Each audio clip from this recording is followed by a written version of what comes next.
Participating in the Water Resource Recovery Prize, we view gives us the notoriety and the platform to communicate to treatment plants that it's time to accept innovation and change, that the environment and society demands change if we're to live a sustainable future on this planet. We were inspired to join because we saw there was a significant pain point for small wastewater facilities dealing with wastewater solids. We believe the Water Resource Recovery Prize was the platform and challenge that we needed to compare our technology to other industry disruptors while elevating our startup company and earning the recognition of the Department of Energy and the National Renewable Energy Laboratory. The competition is really at the heart of innovation. As engineers at CarbonX, we really pride ourselves in being at the top of the line and really at the edge of innovation. Our Phase 2 concept has the objective to build a resilient circular economy within the local community that connects water, wastewater, organic waste, energy, soil stewardship, and food production.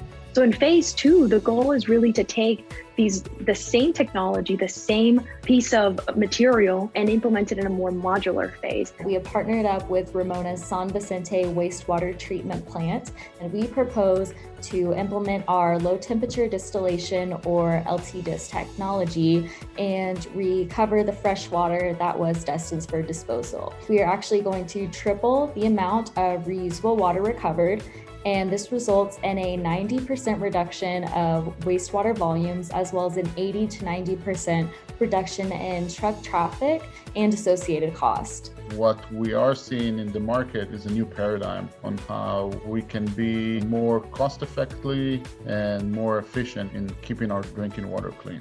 Participating in this prize will help us advance our career in research and would award both funds and credibility from US DOE. This project is highly visible in the local farm and food economy. No matter what great technology you are able to develop, the team is so critical. Having team members that not only are passionate about this, but have the experience to be able to contribute when things don't go as planned. My most important lesson learned is that when discussing disruptive technology for an old industry, you need to be able to address criticism of skeptics. Take the time to address their concerns and learn lessons of the industry from those that have worked in it. Future innovators should consider participating because the American-made network is very large and there are many experts that are there to help you succeed, and the prize money to continue research and development or help to fund a pilot.